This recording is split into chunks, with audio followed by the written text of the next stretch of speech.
Boa noite, sejam todas e todos muito bem-vindos. Então, é com muita satisfação que a gente abre o terceiro dia da 17ª edição da Semana da Imagem na Comunicação. O meu nome é Thiago Lopes, sou professor aqui na universidade e hoje, na condição de representante do grupo de pesquisa Audiovisualidades e Tecnocultura, Comunicação, Memória e Design, vinculado à linha de pesquisa em mídias e processos audiovisuais aqui do Programa de Pós-Graduação em Ciências da Comunicação. Eu dou as boas-vindas, então, a todos aqui, aos alunos de graduação, de pós-graduação, aos professores aqui presentes, demais interessados que estão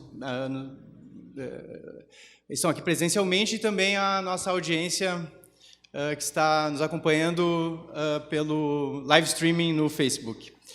Bom, então, em nome dos meus colegas, que integram o TECAV, a professora Sônia Montanho, o professor Gustavo Fischer e a professora Susana Kilp, aqui presente, que é fundadora deste evento, da Semana da Imagem na Comunicação, e que está presente ali. Eu gostaria de, no sentido de constranger um pouco a Susana, eu gostaria de oferecer uma salva de palmas à Susana, por gentileza. Vamos aplaudir.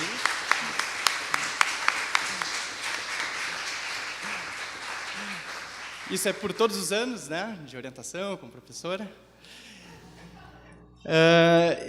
Então, em nome dos alunos do mestrado, doutorado, bolsistas de iniciação científica e de outros professores que colaboram com o grupo, eu agradeço desde já, então, a presença dos nossos convidados dessa noite, que farão suas falas, a Luciana Gagliardi, William Maier, e também agradeço, claro, desde já, a colaboração de todo mundo que trabalhou para a realização desse evento.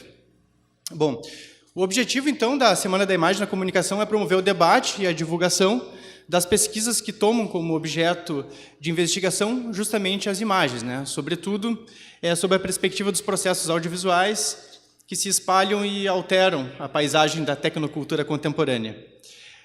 Além disso, o evento tem justamente essa proposta de compartilhar o trabalho que é feito na pesquisa pelos alunos e professores da pós-graduação em estrito sensu com a graduação.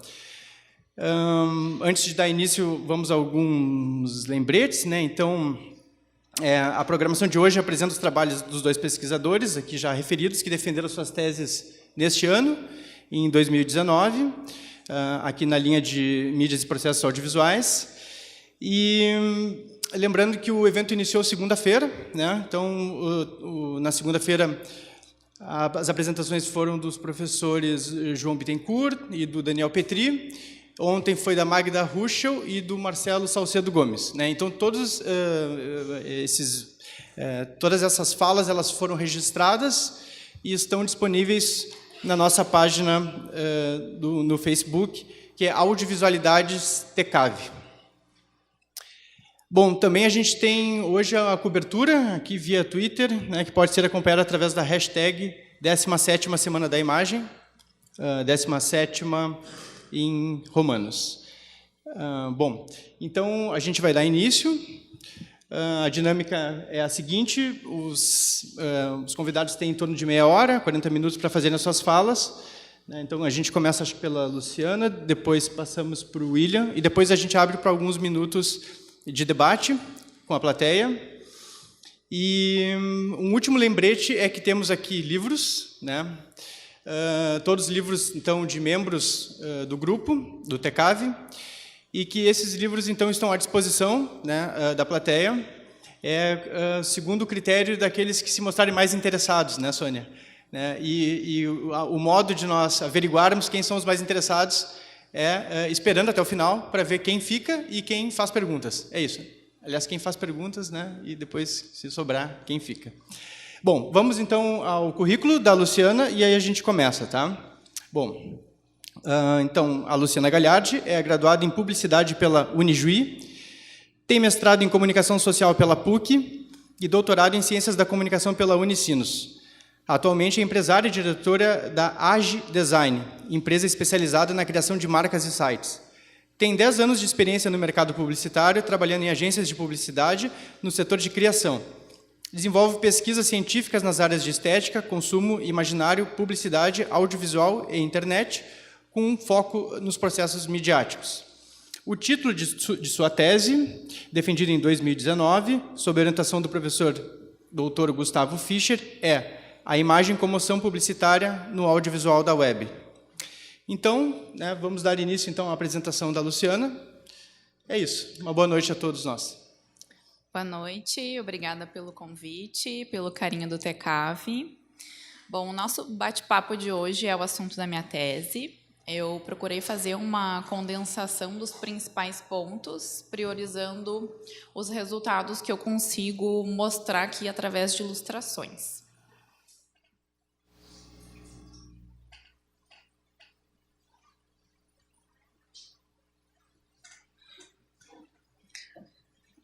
A tese apresenta a proposta do conceito de imagem como ação publicitária, que aborda o audiovisual publicitário na web como comunicação persuasiva geradora de comoção.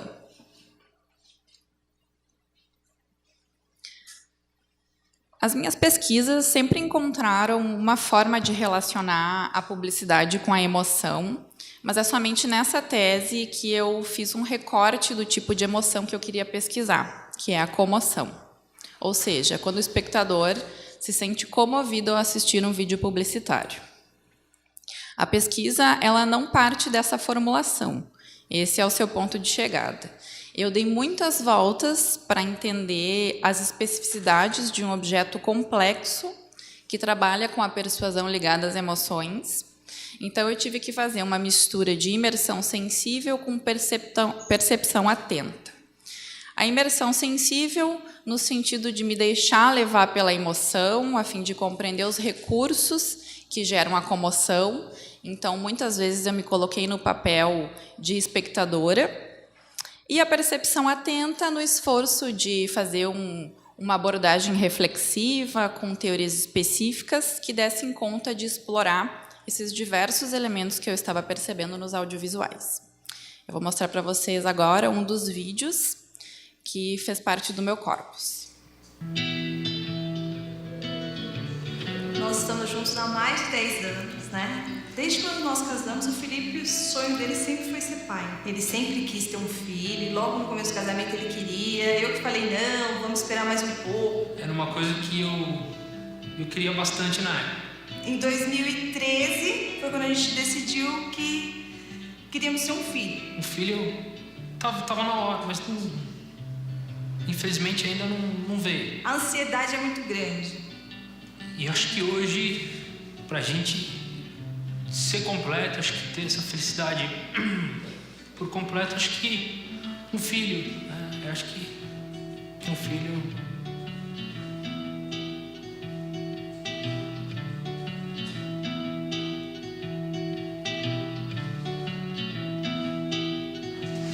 Vamos rodar. Atenção. Roda. Luz. Ok. E Eu tenho um presente para você. tem um presente? Uma surpresa para mim? É. Cheiro. Você tá falando sério? Você pai? Pois é, pai. Tu tá tremendo.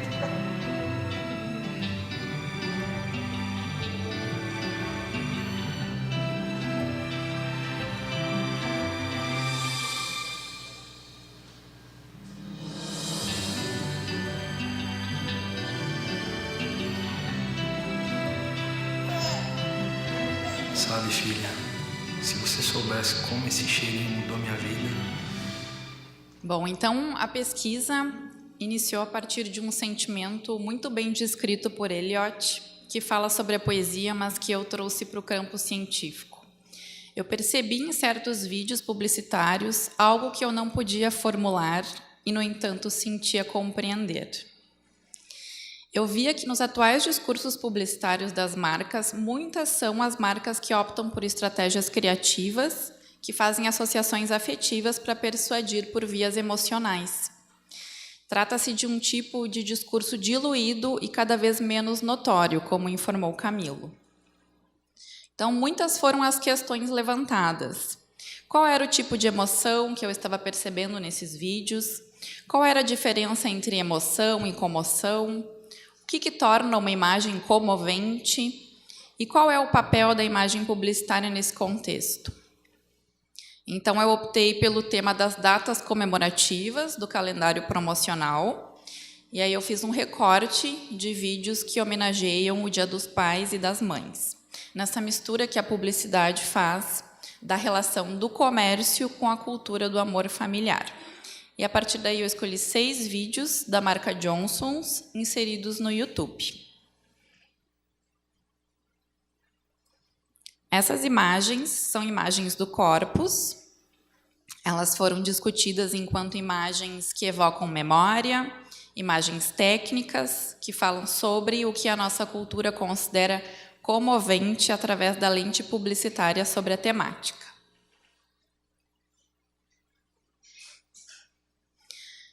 Então, o objetivo da tese foi pensar no audiovisual publicitário como uma comunicação persuasiva geradora de comoção, onde eu apresento um conceito proposto sobre uma qualidade, sobre as audiovisualidades, presente nesses vídeos publicitários. Então, a questão norteadora da pesquisa foi pensar como que a imagem e a retórica são construídas nesses vídeos.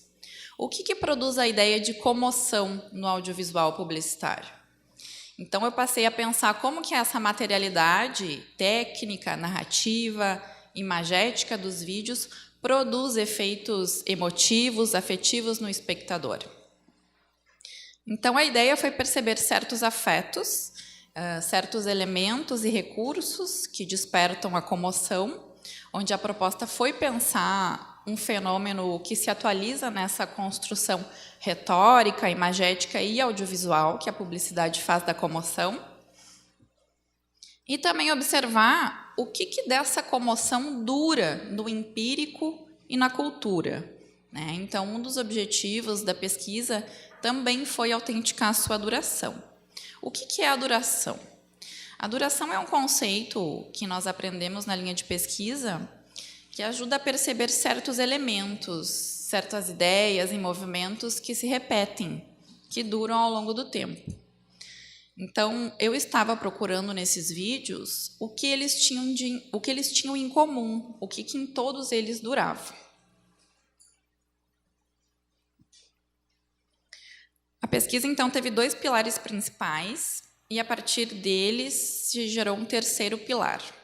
O primeiro pilar foi sobre retórica grega e discurso publicitário.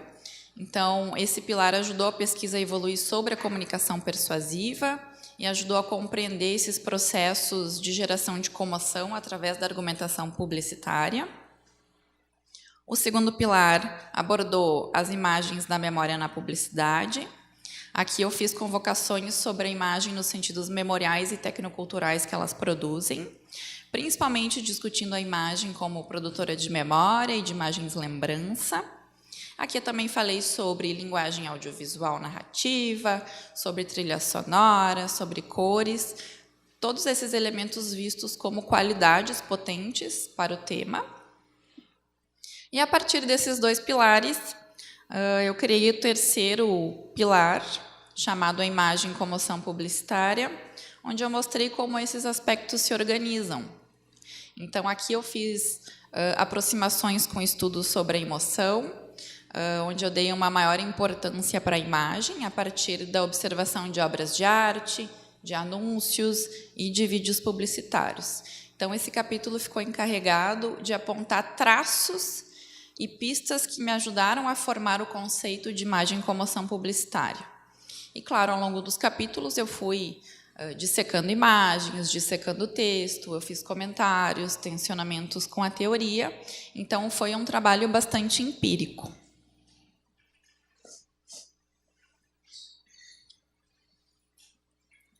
Bom, eu fui em busca de estudos sobre a emoção e eu localizei os estudos de Charles Darwin, em que ele pesquisava os sentimentos mais primitivos, como, por exemplo, o derramar de lágrimas quando nós nos emocionamos. E ele pesquisou principalmente em crianças pequenas, porque essas manifestam emoções com mais facilidade. Ele diz que na idade adulta nós aprendemos a reprimir essa tendência de expressar as emoções. Nós somos condicionados ao longo da vida a adquirir um certo controle emocional. E, no entanto, quando nós nos deparamos com um vídeo publicitário que nos faz chorar, a gente percebe que a comoção é uma força poderosa em que nem sempre esse controle prevalece. Vou mostrar mais um vídeo.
Bom, então a emoção, segundo o autor Didi Huberman, será um impasse. O impasse da linguagem, quando eu fico comovido, eu fico mudo, não conseguindo encontrar palavras. O impasse do pensamento, quando comovido, eu perco todas as minhas faculdades. O impasse do ato, quando comovido, eu fico incapaz de me mexer, como se uma serpente invisível me imobilizasse. O impasse, ele foi importante para compreender a comoção nas reações que ela provoca. Porque quando nós nos comovemos, fica difícil de explicar em palavras o que ocorreu. Então, a ideia do impasse, ela foi um dos primeiros conceitos que fizeram a pesquisa avançar para entender o processo. Mas, e afinal, qual que é a diferença entre emoção, comoção, sentimento? Eu fui em busca de estudos na área da neurociência e eu descobri que são coisas diferentes, mas que fazem parte de um mesmo processo. O que ocorre no nosso cérebro? Existe um estímulo emocional, que é a mensagem do vídeo publicitário, que se transforma no sentimento, o sentimento de comoção. Então, o que nós vemos é uma diferença de grau entre emoção e comoção, mas não uma diferença de natureza, porque ambas pertencem à mesma via cerebral. Então, quando a gente for pensar no vídeo, o estímulo emocional gerado pela mensagem publicitária poderá resultar no sentimento de comoção. Depois desse conceito do impasse, outros conceitos impulsionaram a pesquisa, como, por exemplo, o conceito de produção de presença e experiência estética, de Gombrich. Esse conceito me incentivou a me colocar na posição de espectadora e olhar para esse vídeo como uma experiência vivida. E foi aí que eu consegui perceber a comoção como um espaço entre sentido e presença. O que ocorre? Primeiro, o pensamento fica paralisado, gerando um turbilhão de emoções. E essas emoções são bastante difíceis de descrever, porque, novamente, eu fui atingida pela paralisação da fala, que é o conceito do impasse. Então, no esforço de tentar formular uma explicação que desse a entender esse fenômeno que eu percebia nesse espaço de tensão entre sentido e presença, os sentimentos eram físicos, como derramar de lágrimas e um nó na garganta. E, ao mesmo tempo, eu ainda percebi o sentido deixado pela mensagem publicitária, que geralmente na publicidade é um sentido positivo. Então, o que eu estou querendo dizer? Que a experiência estética proporcionada pelo vídeo mostrou uma movimentação do pensamento e do corpo, que só foi percebida através desse tensionamento das duas dimensões de sentido e presença. Essa foi a técnica que me ajudou a fazer uma descrição psicológica e fenomenológica. Eu vou trazer alguns principais resultados, onde eu trouxe as potencialidades geradoras de comoção.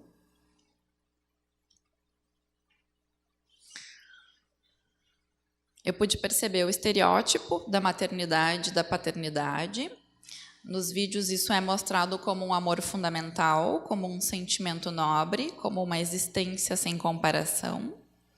O impasse da linguagem também ocorre nos personagens, porque nesses 3 vídeos eles estão dando o seu depoimento. Então, eles aparecem com a voz tremida, muitos deles acabam chorando, e isso acaba despertando sentimentos de empatia com o espectador, fazendo esse espectador se emocionar junto.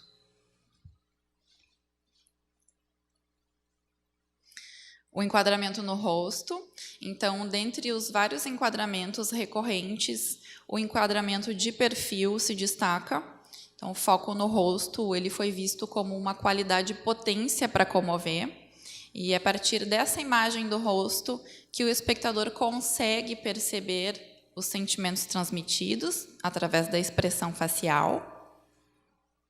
Os planos, nós destacamos 3 planos, o plano detalhe, o primeiríssimo primeiro plano e o primeiro plano. Então, o plano detalhe aproxima a câmera bem perto de uma parte do corpo. Neste caso, é o olho azul do bebê, que acompanha a história da marca há anos.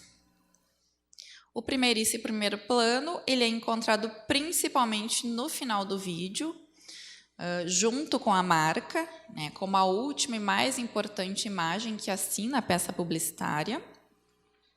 E o primeiro plano, ele mostra-se como uma qualidade e potência nos depoimentos, revelando-se um plano bastante utilizado também em filmes documentais. Então, eu percebi a semelhança com planos utilizados pelo cinema, e aí eu fiz uma breve discussão sobre essa aproximação do cinema com a publicidade.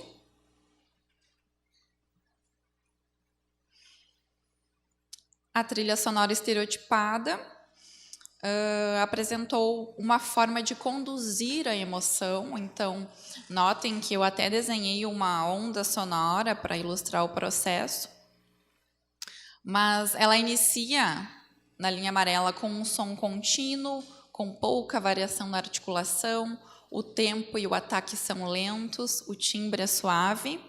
Aí depois na linha laranja o vibrato vai ficando mais intenso, a variação de ritmo passa a ser moderada. Ali onde nós vemos o ápice da comoção, o som destaca a melodia com volume e intensidade nesse momento. Então, nós percebemos que a comoção fica mais intensa nessa parte do vídeo. E é aqui que a mensagem publicitária é entendida pelo espectador. E, por fim, as frases musicais vão desacelerando e o final retardando. Essa estrutura acontece em todos os vídeos, por isso que eu estou chamando de trilha sonora estereotipada.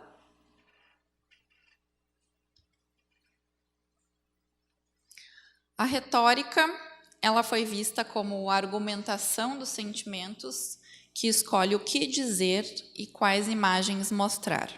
Então, a gente vê a ilustração da família, do afeto, do cuidado, onde a publicidade mostra um lugar de proteção idealizado no amor através da argumentação e da imagem.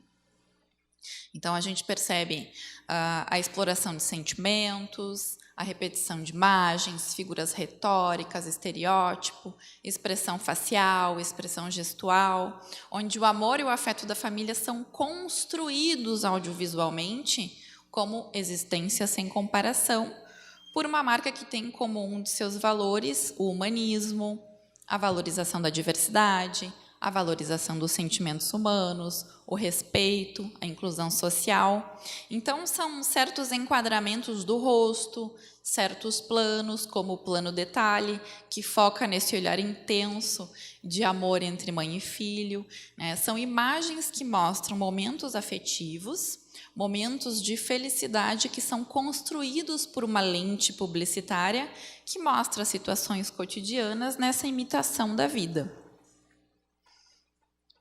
Então, esses enquadramentos, eles têm uma função importante de capturar a emoção em cena, né? Então, eles evidenciam expressões que são, em maioria, de felicidade, de sorriso, de abraço. Então, acabam gerando sentimentos positivos com relação à marca. Então, assim, esses gestos do toque, né, as mãos aparecem o tempo todo, essa troca de olhares, esse vínculo materno, foram pensados na pesquisa como uma qualidade comovente.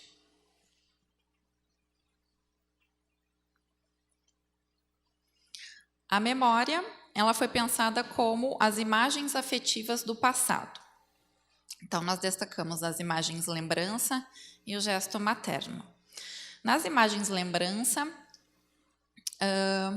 vocês podem perceber que as duas primeiras imagens, elas são imagens retiradas dos nossos vídeos. A terceira imagem é um anúncio da marca.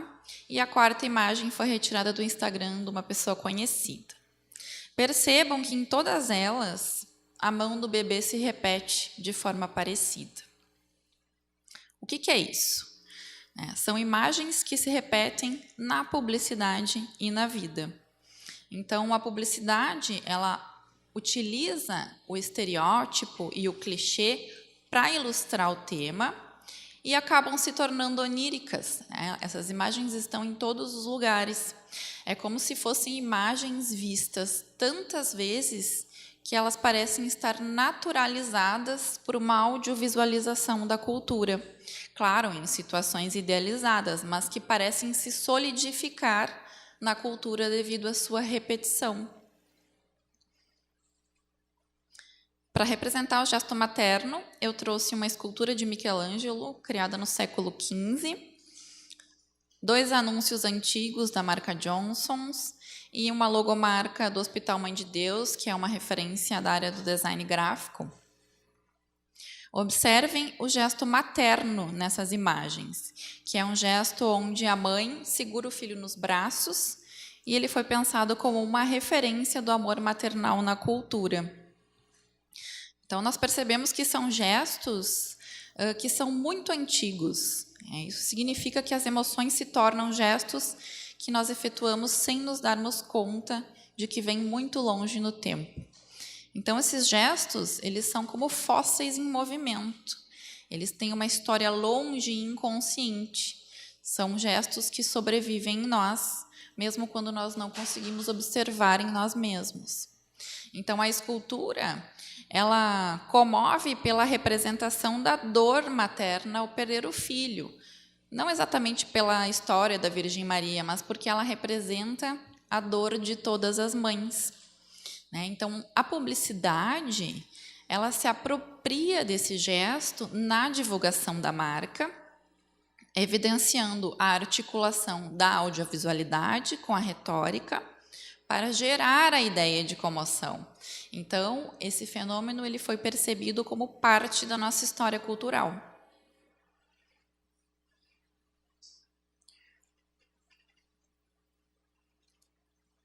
Eu criei um quadro que sintetiza o processo de comoção. É uma estrutura que ilustra os elementos narrativos, imagéticos e sonoros que comparecem em todos os vídeos. Então, ali na linha colorida, nós temos a disposição do discurso retórico. Então, como que é a imagem em cada uma dessas fases? Como que é o som em cada uma dessas fases? Com relação ao som, eu descobri, através de estudos da área da música, que é a forma como os instrumentos são tocados que direcionam o tipo de emoção que a pessoa vai sentir. Então, é a articulação, a variação, o vibrato, o tempo, o ataque, intensidade, timbre. Tudo isso gera uma performance musical que tem um resultado nas nossas emoções. Na publicidade, ao mesmo tempo que a imagem gera um sentimento positivo, o som gera o sentimento de tristeza. Isso resulta no sentimento de ternura, que é muito importante para que a comoção ocorra. Então, o som melódico, ele entra nos vídeos como um importante combustível para criar esse universo sensível. E ele tem uma natureza persuasiva oculta. A gente não se dá por conta.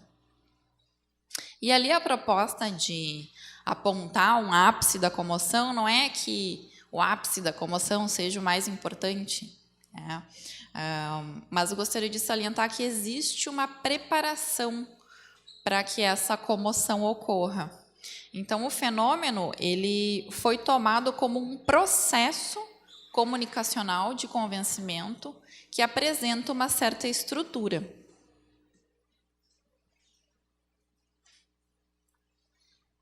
Mas, e afinal, vocês devem estar se perguntando, o que é a imagem comoção publicitária?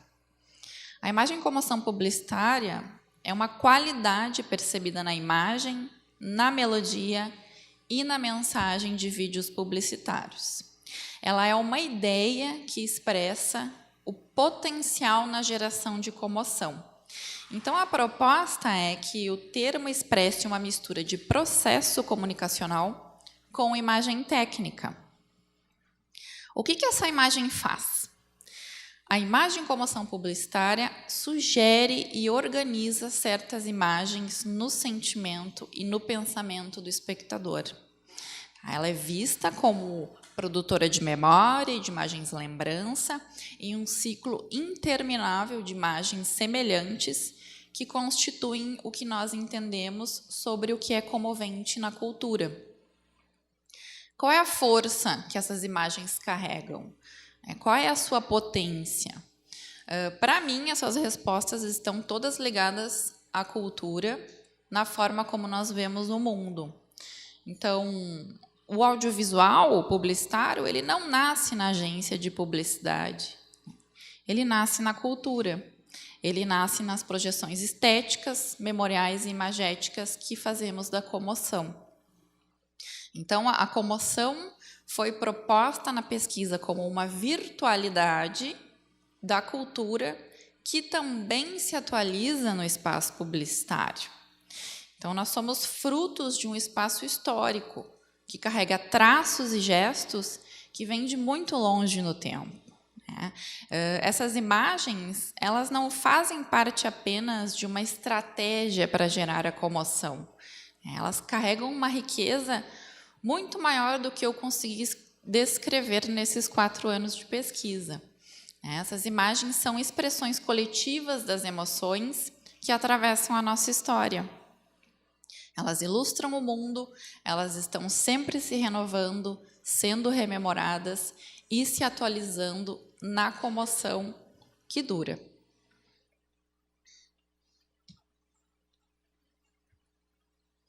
Bom, para finalizar a exposição, eu gostaria de dizer que a imagem comoção publicitária é apenas uma parte que se atualiza no todo comunicacional e ela carrega vários tempos. O tempo passado, quando ela produz imagens lembrança, resgatando as nossas vivências e memórias sobre o tema sugerido pela publicidade. O tempo presente, quando ela provoca no corpo físico reações como o impasse do pensamento, da linguagem, do ato, causado por essa intensa comoção. E o tempo futuro, quando ela é uma experiência positiva gerada pela publicidade, que é transferida para a marca. Então, essa boa impressão, ela acaba durando ao longo do tempo depois que o vídeo é assistido. Então, é um conceito de uma imagem que carrega vários tempos. Ela é uma imagem dialética, ela é uma imagem que contém camadas, que possui vários significados, ela é uma imagem técnica, uma imagem pública, que está na rua e fala sobre nós.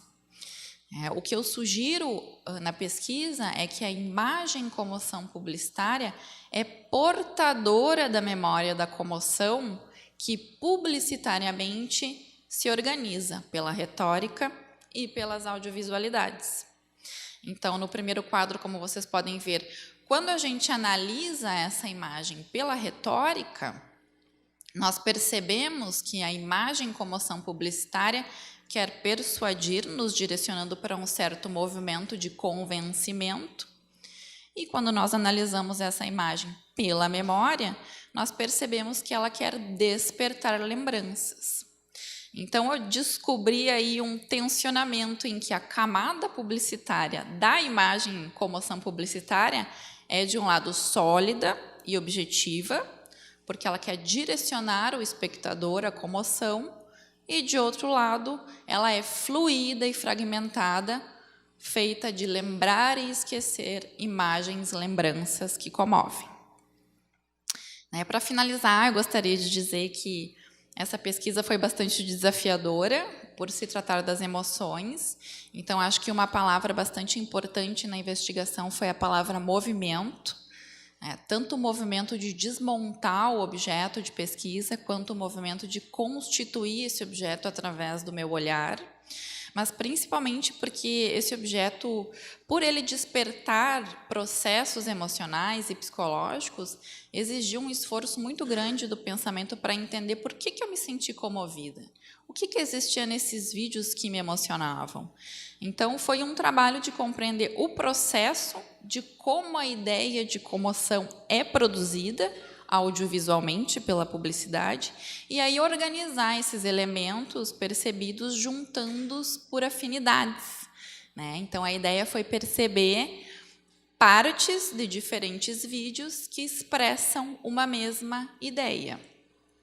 E aí, depois disso feito, eu pesquisei como essas construções de comoção comparecem em outras áreas, na literatura, nas artes plásticas, no design gráfico, no cinema, no seriado, na publicidade de outras marcas, para ver como que isso comparece na cultura, e eu encontrei vestígios históricos da retórica e das audiovisualidades. Muito obrigada pela atenção de todos. Nesse endereço vocês encontram todas as minhas pesquisas sobre publicidade.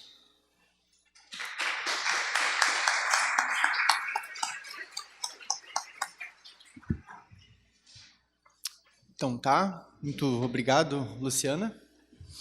Eu não comentei antes, mas eu tive a oportunidade de participar tanto da banca da defesa da tese da Luciana quanto da tese do William, Então é também gratificante reencontrá-los assim nesse momento, em que a pesquisa já deu também aquela decantada, digamos assim. Então tem algumas coisas que já aparecem assim mais sistematizadas, algumas novidades. Tenho certeza que que vai suscitar aí algumas discussões interessantes aí para a sequência. E bom, então aproveitar que o William já colocou a apresentação dele, tá quase. Eu vou lendo o teu currículo, então, tá? Bom, William Maier é graduado em realização audiovisual, mestre e doutor em ciências da comunicação pela Unicinos. Tem experiência em roteiro, direção e produção na área de comunicação, com ênfase em cinema e televisão. Trabalha como assistente de produção executiva da Casa de Cinema de Porto Alegre, é editor-chefe do projeto Alguém Avisa, que é um blog de conteúdo LGBT. O título da sua tese, defendido em 2019, sob a orientação da professora doutora Susana Kilpe, é Audiovisualidades e Construtos de Movimento nas Imagens e Imageité, do Facebook. Então tá, com vocês, William Maier.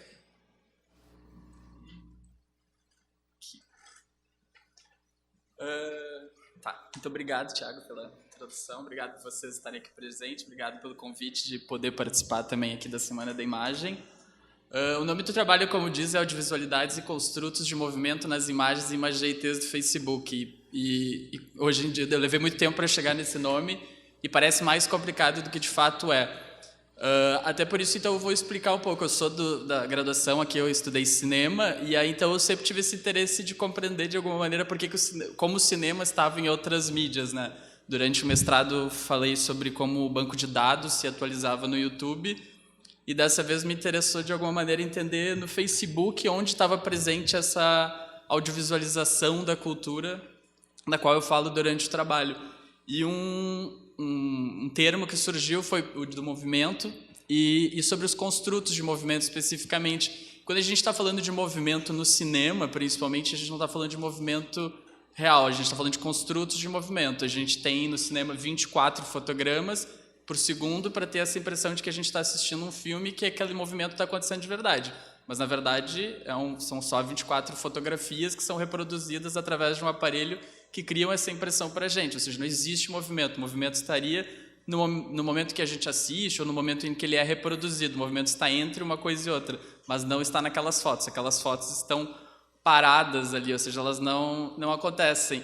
E, ao mesmo tempo, eu enxergava no Facebook a potencialidade disso acontecer dentro. Eu vi uma audiovisualização dentro da rede social que me permitia enxergar algo de cinematográfico naquilo. Então, a linha também tem essa permissão de a gente entender o que é audiovisual fora do que é audiovisual. Então, eu não tinha um objeto específico, eu não tinha um vídeo dentro do Facebook, eu não tinha nenhuma imagem no termo mais simples, talvez, da palavra, que é o que a gente imagina que é uma fotografia ou um vídeo, ou algo assim. Então, a minha imagem, quando eu estou falando do Facebook, é o próprio Facebook, né? Então, quando eu tento chegar no que é a imagem Facebook, eu estou tentando construir o que ele é a partir de tudo que a gente vai poder ir analisando dentro do percurso. E, então, eu tive que entender quais eram os construtos de movimento dentro do Facebook, né? Então, o que gerava esse movimento dentro da rede social, assim como no cinema a gente tem essa percepção de movimento. Eu trouxe um vídeo, eu vou passar o vídeo que eu acho besta, mas ele representa essa questão do cinema. Deixa eu passar ele para cá. Ou não. Eu acho que tem que jogar para outra tela. Eu estou tentando, mas não. Teria que tirar daqui.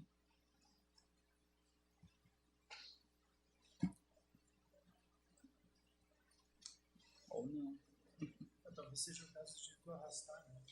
Eu estou arrastando, não está indo. Não, mas a aba toda. Peraí.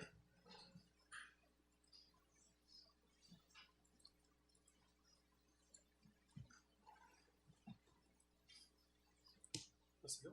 Não, eu vou seguir então sem mostrar o vídeo. Era um vídeo...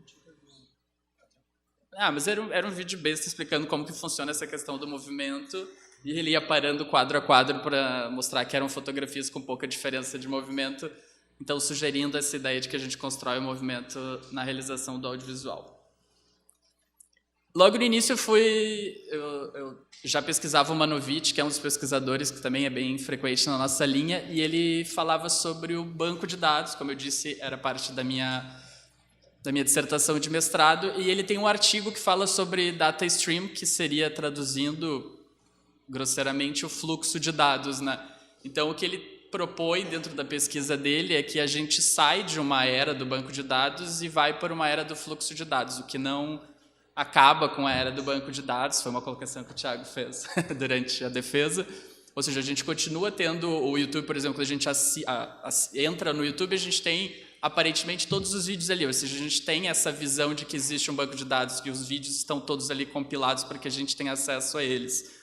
Mas o fluxo de dados, ele fala de um stream a partir da ideia de feed, né? Então, o Twitter, o Facebook, essas redes sociais, elas trabalham com a ideia do fluxo de dados, então a gente nunca para de acessar, então sempre tem algo novo surgindo, o Twitter vai ter sempre um novo tweet vindo, o Facebook também, o que já entra também um pouco dentro da questão do construto de movimento, porque, na verdade, nem sempre tudo que está retornando, principalmente hoje, é o mais novo ou acabou de sair, então os feeds são construídos mais de acordo com os nossos desejos do que com uma questão lógica de tempo, assim, mas igual ele está sempre se reformatando. Então a gente tem um trabalho de fluxo de dados, de informação que vai e vem de acordo com a minha ação sobre a rede social em si.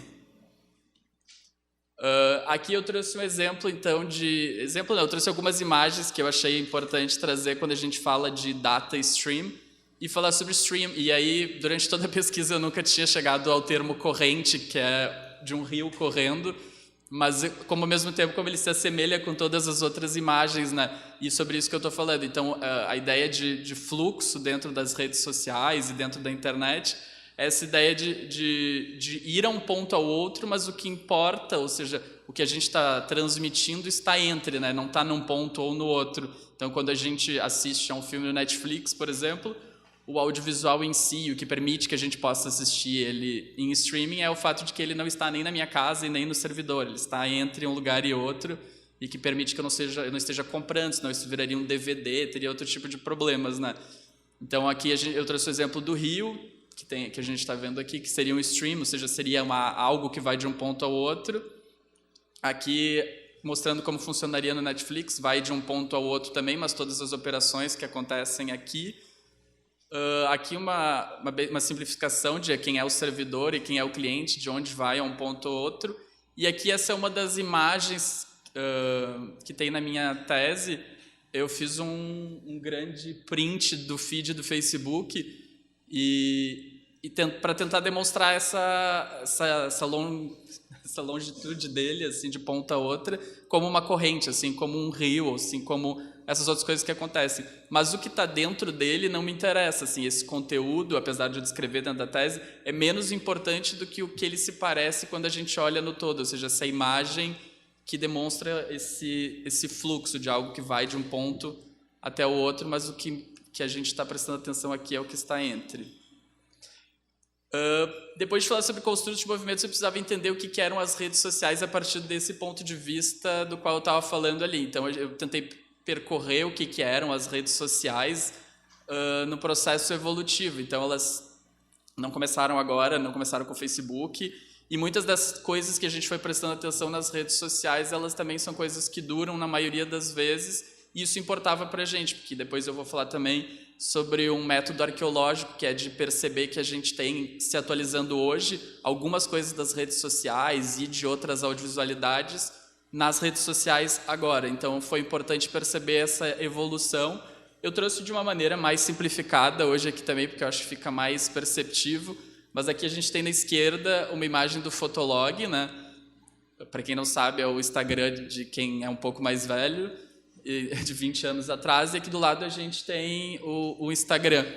Então, a imagem em si que a gente pode ter dos dois, ela é semelhante, principalmente o que muda é o modo como eles tentam funcionar, ou seja, a interface, o algoritmo, como eles transformam para que a gente tenha uma experiência mais fluida, mais de fluxo. A própria ideia que eu falei, o feed do Instagram mudou justamente para as coisas que a gente mais curte, para que a gente fique mais tempo nele, né? O Fotolog não tinha isso, tu tinha que ir clicando de uma coisa a outra, era menos intuitivo, mas a base em si da rede social é postar uma foto para receber curtidas e comentários das pessoas.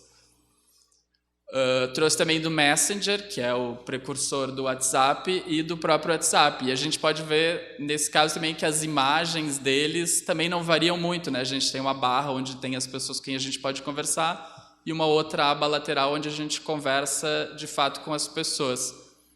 E também a gente tem essa ideia de que às vezes até é um pouco mais clean e menos poluídas as coisas, mas tem uma atualização bem semelhante aqui nesse caso. O Orkut e o Facebook também, com algumas atualizações. Aí dentro da tese eu menciono até algumas questões, por exemplo, as comunidades do Orkut hoje retornam dentro das páginas do Facebook, né? O Facebook estava meio perdendo público, apesar de ser a rede social com o maior número de pessoas, mas atualizou as comunidades dentro das páginas de uma maneira de as pessoas interagirem com pessoas que não necessariamente são amigas delas e falando de assuntos que necessariamente não são os do dia a dia, e sim coisas que elas têm em comum, que pode ser filmes, pode ser interesses de jogos, interesses variados em geral. E também a gente se dá conta que hoje em dia as redes sociais são mais do que essa ideia de que a gente só compartilha informação em redes sociais com amigos ou com pessoas próximas. Então a gente tem o Vimeo, que é uma rede social para trabalhar com vídeos de qualidade. Então acho que foge um pouco do YouTube, onde tu pode ter variados tipos de vídeos caseiros. O Vimeo é focado mais para quem trabalha com isso. A gente tem o LinkedIn, que é uma rede social para encontrar emprego. O Pinterest para fazer um mood board. Então a gente tem uma variação de redes sociais que vão surgindo, que não são necessariamente para um uso que a gente tinha anteriormente. Dito tudo isso, para entender esse contexto do que a gente entendia enquanto redes sociais. Então a gente entendeu o que eram os construtos de movimento e então em seguida as redes sociais. Então uma coisa que era importante para a gente era entender os algoritmos, e o Manovich também tem um artigo que se chama Algorithms of Our Lives, que traduzindo é algoritmos de nossas vidas, mas também que poderia ser os algoritmos de quando estamos ao vivo, né? Então, essa ideia de que a gente tem que estar constantemente na rede social postando, senão a gente não faz parte dela, né? A gente não existe na rede social se não agir sobre ela, né? Então, o construto de movimento começa a entrar aí também pelo algoritmo. toda ação na rede social, ela não é da rede social, ela é nossa, né? Eles nos dão regras de como trabalhar em cima dela, mas o que a gente vai fazer dentro da rede social são ações nossas. A gente pode curtir, a gente pode comentar, a gente pode compartilhar, e toda ação que a gente faz gera uma reação, ou seja, consequentemente ela gera uma ideia de que aquilo está se movimentando. Toda vez que eu subo ou desço o feed, ele vai retornar e vai voltar e vai botar alguma coisa, não necessariamente nova, mas ele vai atualizar a sua página para que a gente tenha essa impressão de que algo está se movendo, né? Então, para nós é muito importante essa compreensão do algoritmo enquanto construto de movimento, né? Porque a ideia do algoritmo como essa linguagem que de alguma maneira se torna quase audiovisual para nós nesse sentido, porque ela constrói esse movimento que nos dá a impressão de que a gente está assistindo alguma coisa. Quando tu vai para a rede social, justamente tu quer que algo esteja acontecendo. Se ela fosse parada e tu tivesse que indo de página em página, como era inclusive o Orkut, isso trazia essa sensação de não movimento. Então essa audiovisualidade da qual a gente fala está presente nessa constante ideia de atualização do movimento. Então a gente não tem aqui fotogramas, mas a gente tem o algoritmo, a gente tem o modo de agir da rede social, a gente tem esses construtos de movimento, tem ação do usuário que vão nos criando essa percepção de que aquilo está em movimento. As notificações, inclusive, são uma prova disso, né? Tu sai da rede social e ela continua te dizendo, olha, tem coisas acontecendo aqui e tu deveria agir sobre elas ou não, né? Vou tentar esse outro vídeo, eu acho que é importante, então eu vou insistir.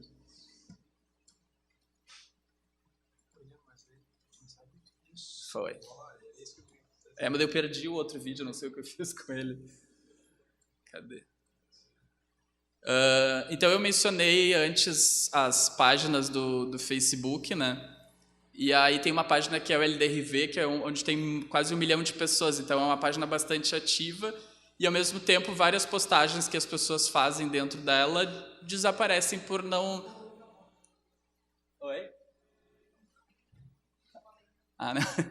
Então, várias postagens acabam desaparecendo dentro desse grupo porque ele seleciona aquilo que ele acredita que as pessoas vão ter mais interesse em assistir. E aí, a partir disso, e dos algoritmos, e dessa ideia de construto de movimentos das redes sociais, eu tentei fazer, então, um teste, e usando também as linguagens utilizadas dentro dessa página, e eu postei lá, e eu disse, pessoal, eu estou fazendo um projeto para o meu doutorado, e eu gostaria que todo mundo postasse GIFs, os últimos GIFs que vocês tiverem salvo no celular de vocês, e... foi esse o resultado. Tipo assim, e aí eles banem coisas que não tem a ver com o projeto, mas em menos de 10 minutos eu tinha mais de 1.500 GIFs que as pessoas tinham postado. Então, quando tu tem esse domínio sobre o algoritmo, tu é capaz de produzir movimento. Então, essa era uma das questões que para mim era importante não só provar, mas entender, porque era uma das coisas que eu enxergava, que é, assim como no cinema, se tu tiver domínio da linguagem e dos planos mesmo, como a Luciana falou antes, para gerar emoção. Nesse caso, tu tem uma geração de linguagem para produzir movimento dentro do Facebook. Então, eu sabia o que essas pessoas gostariam de fazer, eu sabia por quê e sabia como agir dentro desse grupo para gerar esse tipo de engajamento e movimento. Então, eu fiquei gravando durante muito tempo, mas a ideia era realmente só mostrar que é possível produzir movimento quando a gente domina o algoritmo. Então, dominar a rede social, nesse caso, seria o equivalente a dominar a linguagem de qualquer outro tipo de audiovisual.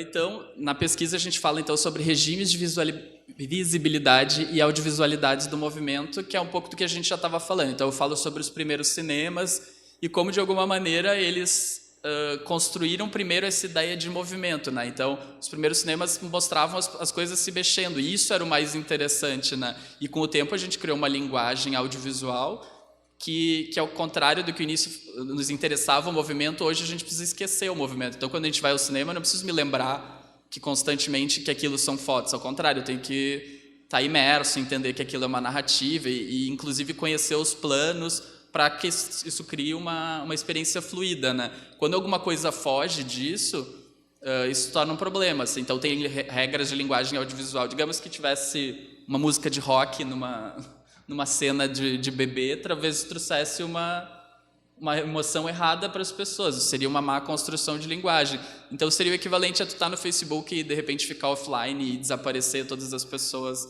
do feed. Hoje em dia não tem mais isso porque o Facebook offline salva as informações e te deixa atualizando o feed por algum tempo ainda. Mas essa sensação de que quando o movimento acaba a experiência, né? Então, eu trouxe... Deixa eu ver se rola aqui mesmo. Aí eu trouxe esse exemplo de quando foi lançada a timeline faz algum tempo já. Faz bastante tempo, uns 10 anos talvez. Mas como eles construíram a ideia de como ela funcionaria, né? Então, ela é audiovisualizada já de alguma maneira, né? Imaginando que ela começa quando a pessoa nasce e vai até os dias de hoje. Então, já, na próprio conceito da linha do tempo, ela já tem uma audiovisualidade dentro dela que se atualiza no Facebook na sua proposta por si só. Uma questão que é importante no trabalho é também entender, todo mundo aqui, imagino, teve ou tem acesso ao Facebook, então entender, a gente pouco acessa a nossa linha do tempo, né? Sempre que a gente entra no Facebook, a gente vai direto para o feed de notícias, então a linha do tempo ela serve para a gente produzir conteúdos lá que na verdade se atualizam no feed de notícias de outras pessoas. Então toda vez que eu curti alguma coisa antiga ou que eu mexi em alguma coisa na minha linha do tempo, ela retorna para o feed de notícias. Então essa ideia do próprio Facebook de construir movimento atualizando. Então por isso que a ideia de curtir, comentar e compartilhar é a parte principal talvez do Facebook, porque ela movimenta esse jogo entre o que eu estou fazendo e para onde vão essas informações que eu estou criando. Opa.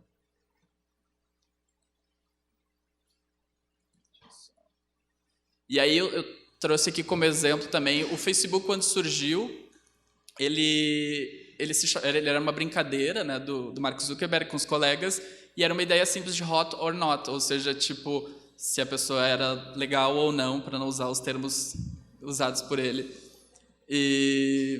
Então era uma ideia de jogabilidade mesmo, era bem simplificada de tipo eu gosto disso ou não. E apesar de a gente ter mudado muito a interface, a ideia em si não mudou muito, porque o que o algoritmo do Facebook entende? De quanto mais curtidas eu receber, quanto mais comentários eu tiver, quanto mais compartilhamentos. Hoje em dia, inclusive, os comentários, quanto mais curtidas eu tiver no comentário, mais eles tendem a subir para o topo do feed ou para o topo da lista de comentários, porque essa ideia de que se algo está se movendo, ela vai criar a necessidade de que as pessoas continuem ali experimentando essa rede social em si. Então, apesar de não ser tão grosseiro como era no início, a gente ainda trabalha com essa mesma ideia de se as pessoas são hot or not. Então, acho que é importante entender assim, e acho que essa desconstrução é importante para entender o que é a rede social, assim como para eu entender como fazer cinema tem que entender que são 24 fotogramas, foi importante entender como a rede social funcionava nesse sentido, né? E aí a gente chegou num termo que são as ImageITs, ou a ImageIT ou as ImageITs, e elas seriam os construtos de imagens, construto de movimento entre estas imagens. Então elas atuam entre, são construções de visibilidades. Então as ImageITs, elas são... aí é um termo que pode ser aplicado em várias coisas, elas podem estar no cinema de várias maneiras, podem estar nas artes plásticas e se atualizarem de diferentes maneiras, inclusive uma ImageIT das artes plásticas dentro do cinema e uma ImageIT do cinema nas artes plásticas, né? Então, o tema nos era caro porque a gente imaginava dentro do Facebook que o algoritmo, que a linha do tempo, que os vídeos, que cada uma dessas coisas eram imagens do Facebook. E as ImageITs eram os exemplos de cada uma dessas coisas que a gente estava selecionando para poder produzir esse conceito de ImageITs e imagens que se atualizam no Facebook, ou seja, para construir essas imagens. A metodologia acabou, a gente precisou construir um caminho, assim. Então a cartografia foi importante, principalmente no início, de percorrer todo o Facebook, né? Hoje em dia eu sei mais do Facebook do que gostaria, talvez.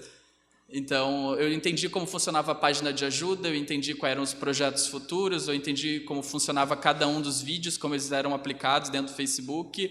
Eu sei hoje em dia como são as publicidades dentro do Facebook, porque elas são inseridas A gente tem uma página dentro do Facebook, por exemplo, onde tu pode selecionar quais são as 10 marcas que tu mais gostaria de receber. Tu não pode anular as publicidades, mas tu pode escolher quais são as que te atraem mais. Então, é um número variado de coisas que era importante entender de como era esse funcionamento do Facebook para poder falar sobre ele de fato e para, inclusive, conseguir selecionar desses objetos aquilo que mais me interessava. Criando, então, o que eu chamei de uma arqueologia do movimento. Dentre esses materiais que a gente cartografou, selecionar aquilo que se movia, ou aquilo que falava, de acordo com aquilo que a gente estava pesquisando. Então, essa arqueologia do movimento vai muito em busca de entender essa ligação, por exemplo, linha do tempo e feed de notícias, entre como os vídeos ao vivo funcionam, e aí, em seguida, então, o que são essas constelações, né? Então, a arqueologia foi para perceber o que se movimentava dentro do Facebook para a constelação desses objetos que seriam os que realmente a gente iria analisar.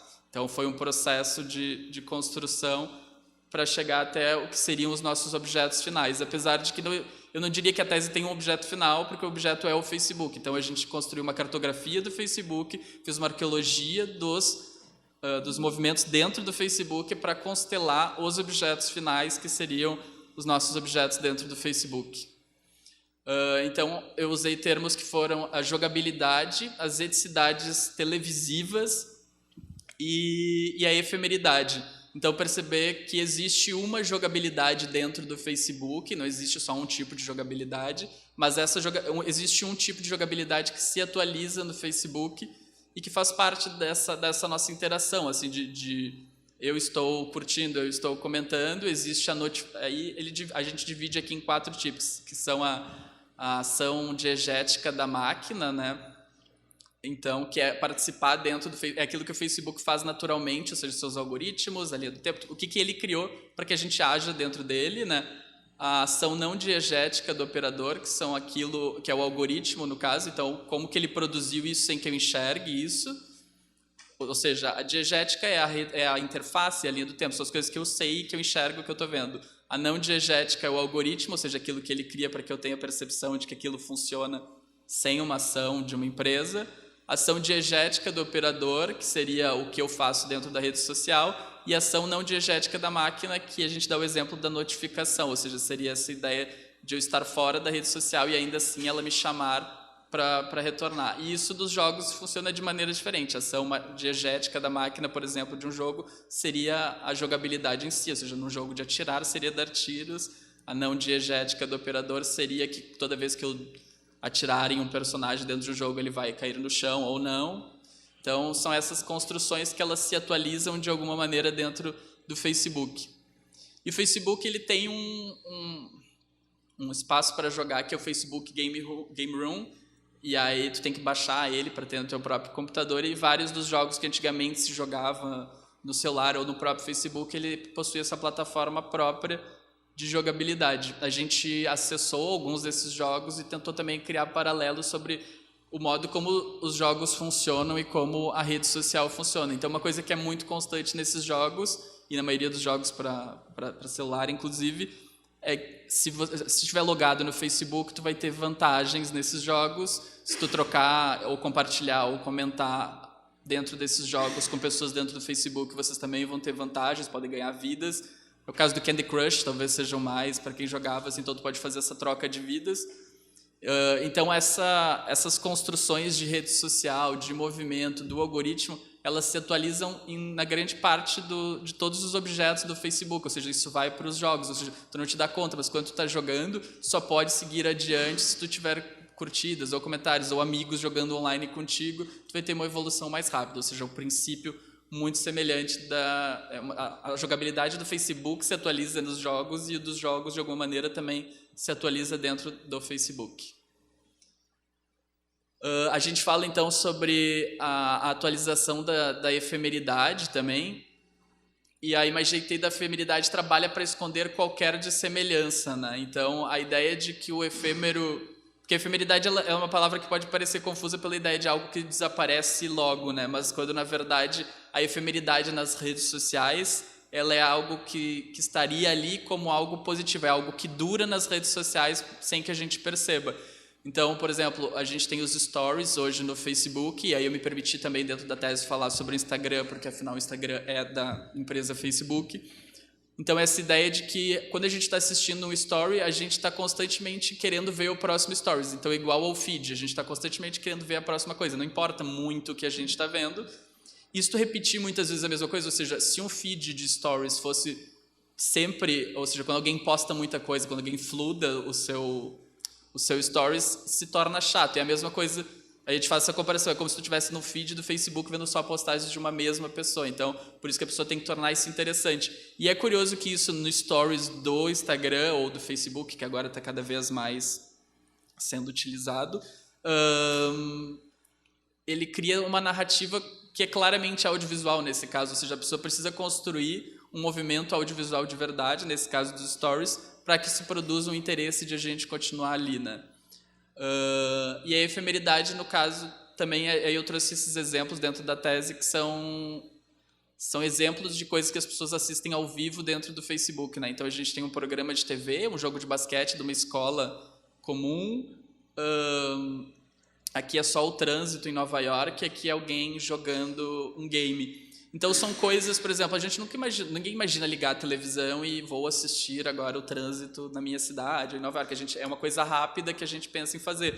Mas, de alguma maneira, a efemeridade desse hábito, ou seja, é tão efêmero este trânsito, é tão efêmero este ao vivo, que a gente isso acaba se atualizando no Facebook, ou seja, o ao vivo, que na televisão era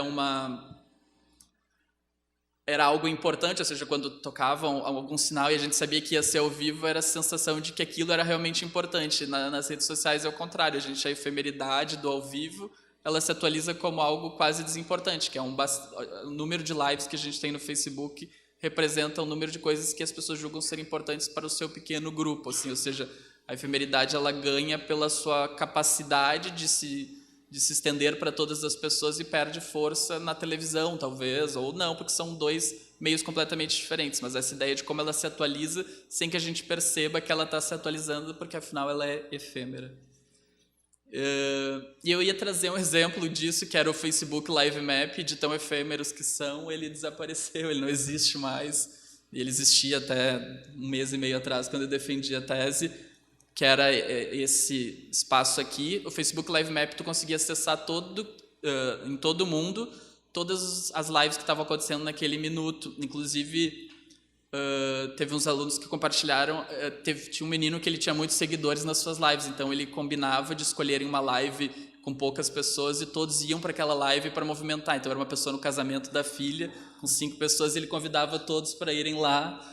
E aí fludava um casamento de alguém que não imaginava e não entendia por que tinham 3, 4 mil pessoas dentro daquele espaço. E o Facebook Live Map se transformou no Facebook Watch, agora que é só uma plataforma de vídeos mesmo, e onde os vídeos ao vivo vão se atualizar ali, se forem relevantes para quem está assistindo.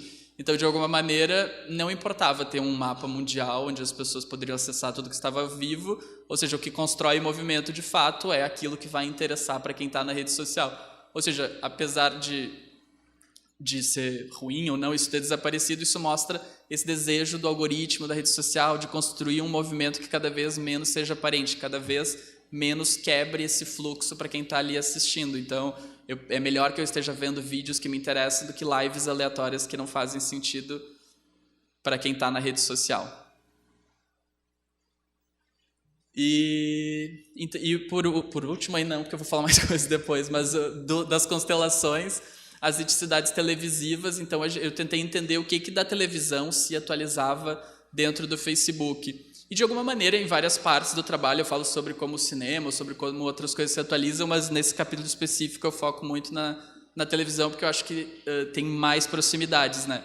Então, a ditadura e o drone, a gente fez uma comparação, porque durante a ditadura no Brasil, a gente teve um tempo muito forte de liberação de valores mais baixos para compra de televisores, ou seja, não adiantava a gente ter uma emissora de televisão se as pessoas não tinham como assistir isso, né?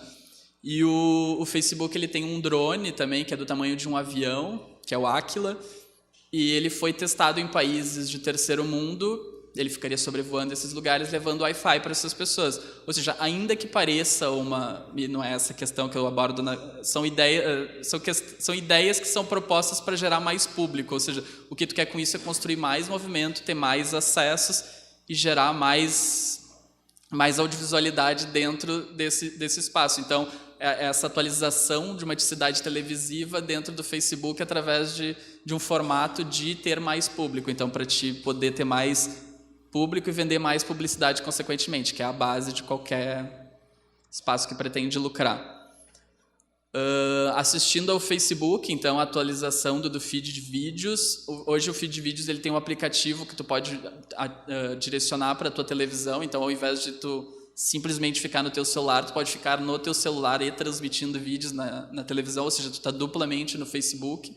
Mas isso não tira essa eticidade televisiva de estar na televisão, né? Apesar de a gente achar que a gente está fazendo outra coisa quando está no Netflix ou em outras coisas em geral, ou no YouTube, a gente está sempre transmitindo isso para a televisão, tendo uma experiência que de alguma maneira é televisiva ainda.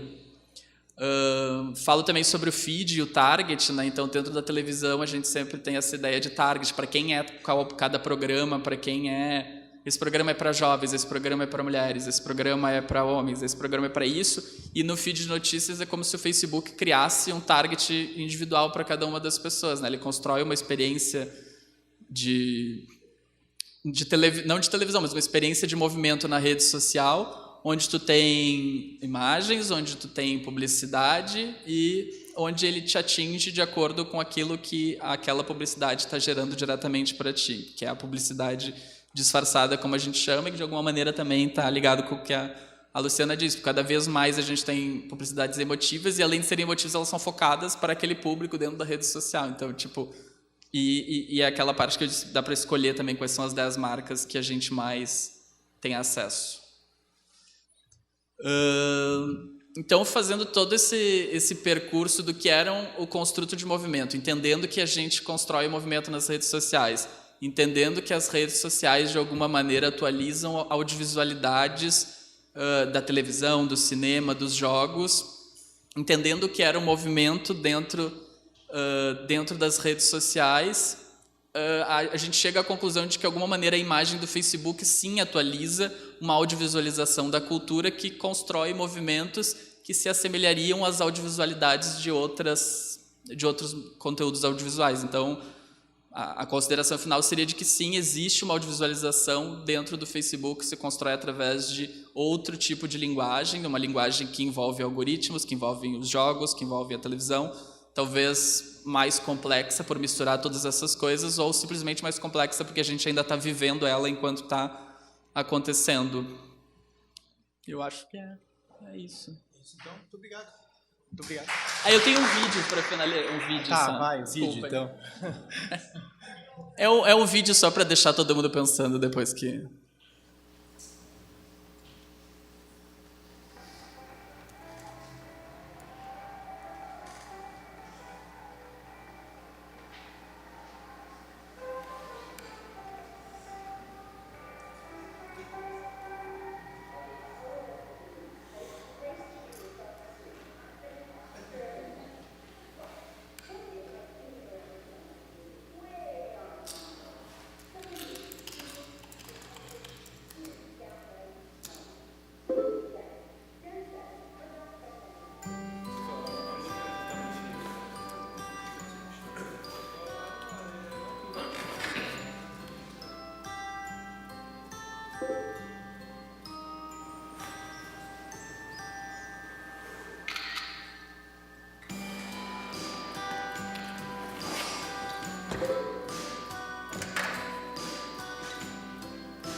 Podemos aplaudir agora?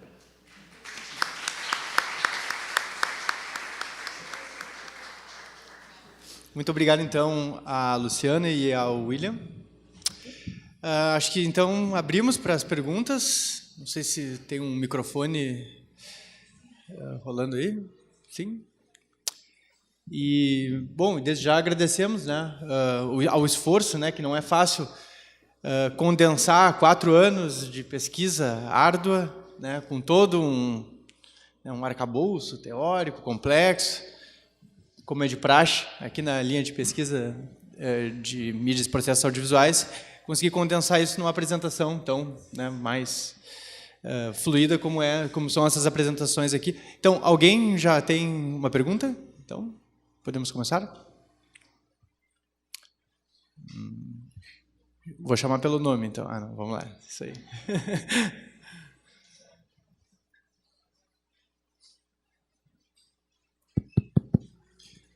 Boa noite, parabenizo ambos pelas pesquisas e pelas apresentações. Eu tenho uma pergunta para a Luciana. Primeiro, eu gostaria de dizer também que eu gostei muito da expressão que os gestos antigos de afeto são como fósseis em movimento, tá? Uma expressão muito bonita. E nos vídeos que tu apresenta, nas propagandas, são feitas, enfim, análises, decoupagens, e tu encontra muitos elementos repetidos. Eu queria saber se tu encontrou algum elemento distinto nessas campanhas, algo que seja próprio de cada campanha, né, que diferencie uma campanha da outra. E como as tuas experiências acadêmicas têm impactado o teu agir no mercado publicitário. Ok?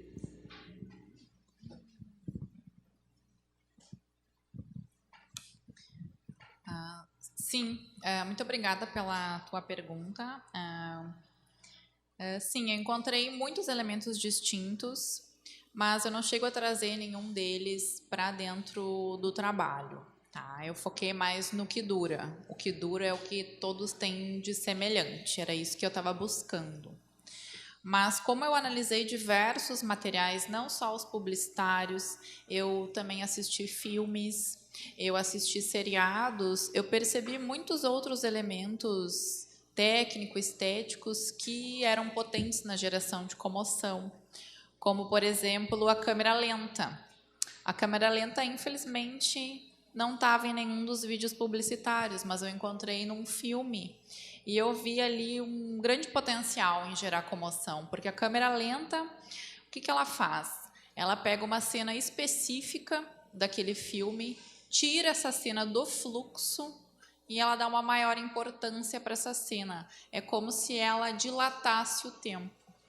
Então, eu achei muito legal. Eu chego a citar na tese um pouco sobre a câmera lenta, mas eu não pude trazer realmente ela como um resultado. Tá?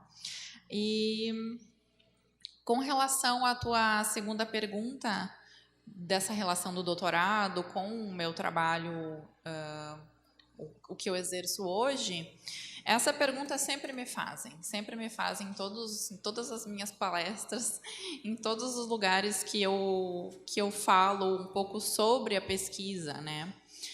Como que eu vejo assim? Eu vejo o meu trabalho de design gráfico como algo totalmente distinto da pesquisa, do exercício de dar aula, tá? É como se eu tivesse 2 profissões. Eu me sinto assim, depois de terminar o doutorado, como se eu estivesse iniciando uma carreira completamente nova, né? Mas eu acredito que essa minha inserção na pesquisa e nesse mundo acadêmico me ajudou muito a abrir a minha visão sobre como eu vejo a comunicação publicitária. Eu acho que ela agregou muito, assim, ela abriu portas, abriu caminhos da minha visão do fazer publicitário, da criação de mensagens publicitárias, que não tem muito a ver com design gráfico de marcas, que é o que eu trabalho hoje em dia. Mas eu posso te garantir que para o meu cliente é muito importante que eu tenha uma ótima formação, né? Então, quando eu digo que eu sou doutora em comunicação, eles já me olham com outros olhos. Então, é mais nesse sentido que eu vejo uma relação, assim.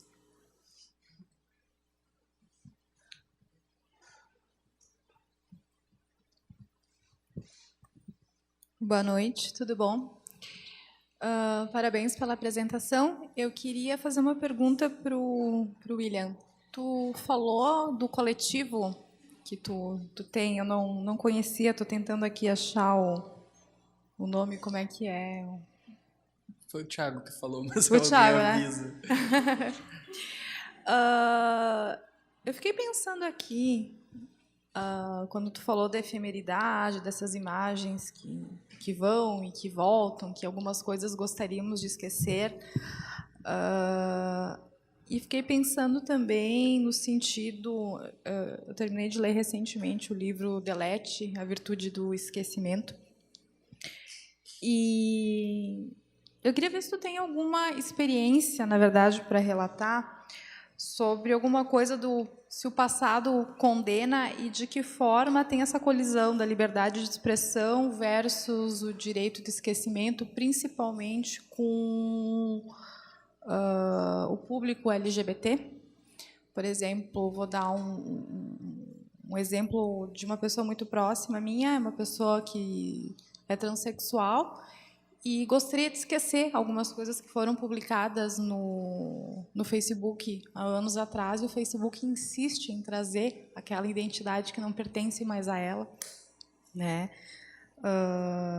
Enfim, né? Essa efemeridade como fuga de eterna memória digital, se a gente poderia pensar numa extinção programada dos dados, enfim, né? Uma estética da imortalidade, não sei. Se tivesse alguma coisa para comentar, acho que é um tema bem... O Daniel, que fez a apresentação na segunda-feira, ele tem um trabalho bem focado nessa questão. Dentro da pesquisa, eu falo bastante não, mas eu falo sobre a questão das memórias do Facebook, porque essa é uma maneira de se produzir movimento e que, aparentemente, ela dura nas redes sociais, porque o Instagram tem agora essa opção também de repostar coisas antigas, porque é uma maneira de produzir movimento sem tu ter que criar conteúdos novos, né? Então, tu gera uma emoção, tu gera uma lembrança de algo e tu produz o movimento. Porque era como eu tinha dito, dentro da linha do tempo, tudo que a gente posta entra no feed, fica algum tempo ali, e se não tiver mais curtido e comentário, aquilo desaparece, né? Então, eu tenho essa impressão de que essa produção de movimento ela é natural. Então, o Facebook não quer que a gente esqueça isso. Ao mesmo tempo, sobre essa questão do esquecimento, de a pessoa ser lembrada, tem a opção de apagar, né? A gente tem esse apego que é oposto à efemeridade de querer ter os nossos documentos salvos, ou seja, hoje em dia a gente tem nuvens cada vez maiores para justamente ter esse material salvo. Então, é difícil, eu não costumo pessoalizar. A única coisa que eu pessoalizei foi a minha experiência de não gostar muito do Facebook hoje em dia, talvez seja só isso, porque a tese destrói um pouco essa experiência daquilo, diferente do cinema, onde a gente aprendi muito sobre o cinema e a gente aprende a como fazer. A rede social, eu sei como fazer, mas não sei se me interesso pelo que é feito e faço no meu blog de alguma maneira isso também, ou seja, é confuso, né? Quando a gente está nesse ambiente acadêmico e trabalho, somos pessoas diferentes, mas eu tento sempre levar o que eu aprendi, do que eu acho certo. E apesar de na academia não ter isso, eu só estou comprovando dados de coisas que eu olhei. O que está se atualizando ali é o que eu entendo como pessoa e como responsável por aquele blog. Então, acho que são coisas que se conectam através do William, mas o pesquisador e o responsável são duas pessoas diferentes. Então, é curioso, porque essa questão dessas coisas que voltam são do Daniel, e a questão da efemeridade no meu trabalho ela é um capítulo. E a Lorena tem um trabalho inteiro sobre isso, que é uma outra colega nossa do doutorado que não se apresentou, mas vale procurar o trabalho dela. Então, acho que talvez se fosse para falar sobre esquecimento, seria mais nesse sentido. Eu estou falando da efemeridade mais como duração, mais como produtora de movimento, do que entrar numa questão de esquecimento. Talvez eu estaria falando alguma bobagem aqui que não faz parte do meu trabalho. Oi, eu tenho duas perguntas. Gostaria de parabenizá-los pela apresentação. Tenho uma pergunta para a Luciana. E tu mostrou ali na apresentação algo sobre o pico da comoção e alguns aspectos relacionados à imagem. E aí me parece que esse pico é da ordem da imagem, não da experiência estética. Assim, surgiu uma dúvida em relação a isso. Se a comoção faz parte da imagem ou da experiência, e se faz parte da experiência, baseado em que tu acredita que que aquele pico é onde acontece, é no momento em que acontece a comoção, se foi na tua experiência enquanto pesquisadora, enquanto uma espectadora em geral. E para o William, eu fiquei com curiosidade a respeito da ideia de narrativa que tu fala na tua apresentação. Como que tu percebeu, ou de que forma tu discutiu a ideia de narrativa nesse fluxo do Facebook? Como é que se inscreve essa noção de narrativa? Já que, pensando no Manovich, é um grande banco de dados, mas não sei se tem narrativa, assim, eu fiquei com essa dúvida.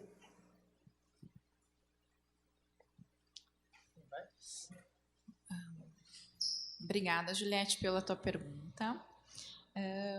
Com relação ao ápice da comoção, como eu falei, eu tive que me colocar na situação de espectadora muitas vezes. Eu analisei muitos vídeos, outros além desses, né? Mas por que eu encontrei esse ápice da comoção, né? Por que ele está ali? Como é que ele ocorre? Foi, sim, através desse processo da experiência estética. O que é a experiência estética? É essa tensão entre sentido e presença.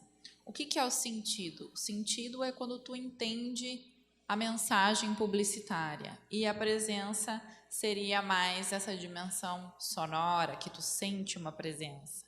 Então, eu acredito muito que o ápice da comoção no vídeo publicitário é formado por aquele momento em que a gente percebe a presença do som com mais intensidade, mais volume, e, ao mesmo tempo, você entende a mensagem publicitária. As imagens estão sempre ali, as imagens elas não param, né? A tela não fica preta. Então, seria mais assim, encontrar o ápice seria mais neste momento, nesse conjunto da melodia intensa com o sentido da mensagem publicitária. É aí que existe o ápice da comoção, é aí que a gente realmente entende o sentido do vídeo e fica emocionado.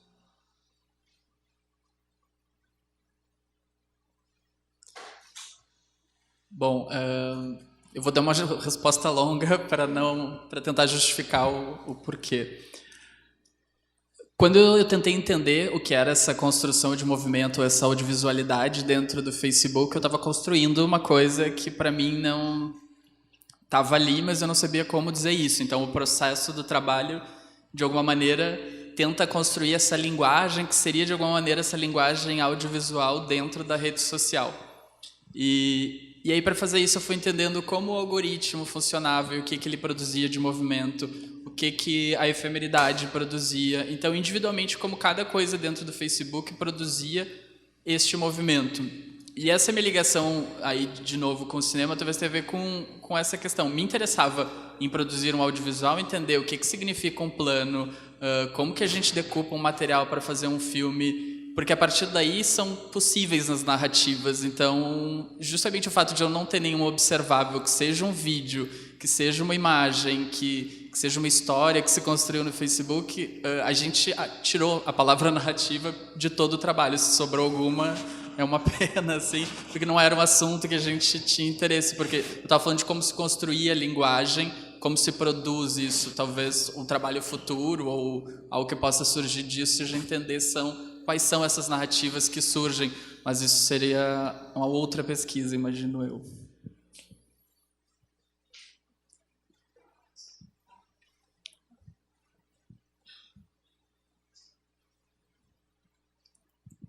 Olá, boa noite. Adorei, tá? É muito bom a gente participar e conhecer as pesquisas dos colegas. A gente fica tão empolgada que aí surgem algumas dúvidas e inquietações. Eu vou fazer para a Luciana, tá? Na verdade, são duas questões. A primeira, mais no campo da curiosidade mesmo. Por que da escolha da marca Johnson & Johnson? Eu entendi aí o recorte de que queria analisar alguns vídeos publicitários que envolviam datas comemorativas, né? Isso, Dia das Mães, Dia dos Pais. Só que a gente sabe que tem várias outras marcas que também envolvem, como o Boticário, sei lá. É mais uma ideia de curiosidade mesmo, que foi a escolha da Johnson & Johnson. A segunda questão é mais relacionada à ideia de comoção mesmo. Eu acho que todo mundo aqui já se comoveu em algum vídeo publicitário.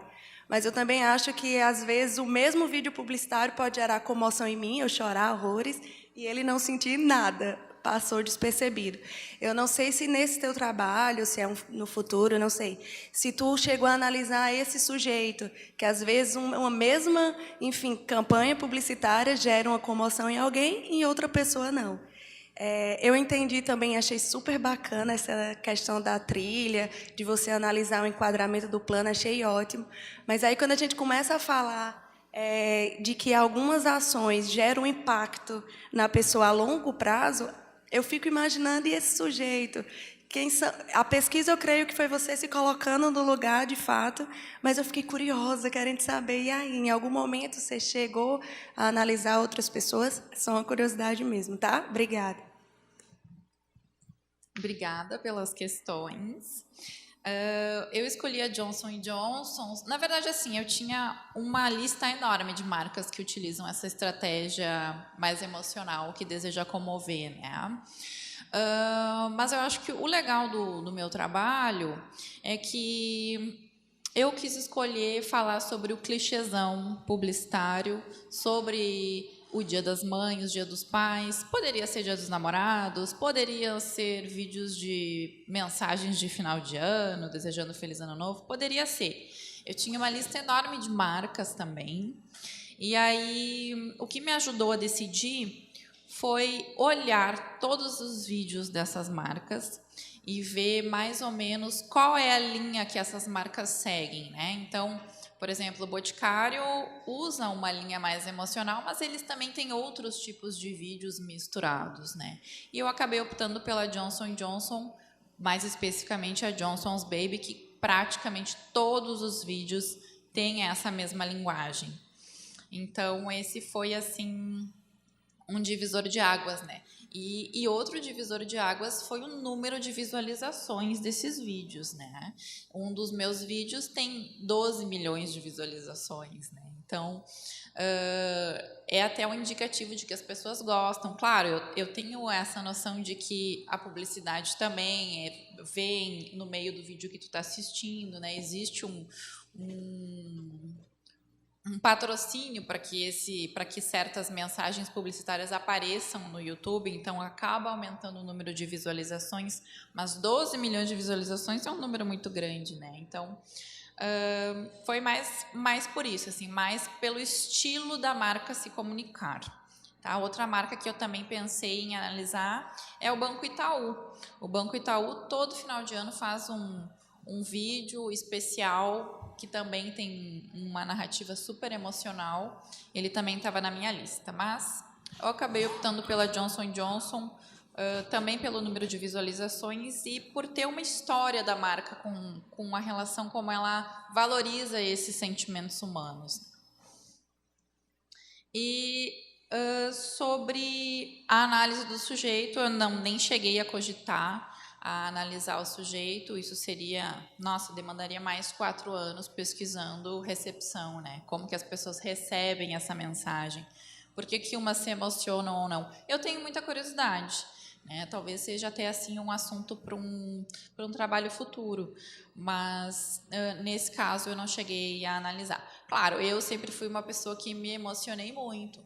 Até os vídeos que eu já analisei e vi mais de 20 vezes, se eu olhar amanhã, eu vou chorar de novo. Eu gosto desse tipo de vídeo, né? Maria Chorona, eu choro vendo filme, eu choro vendo tudo. Esse é um dos motivos pelo qual eu vou para o cinema sozinha, porque eu tenho vergonha de chorar na frente das pessoas. Né? Então, ele é um tema que ele me afeta profundamente. Mas agradeço as tuas dúvidas.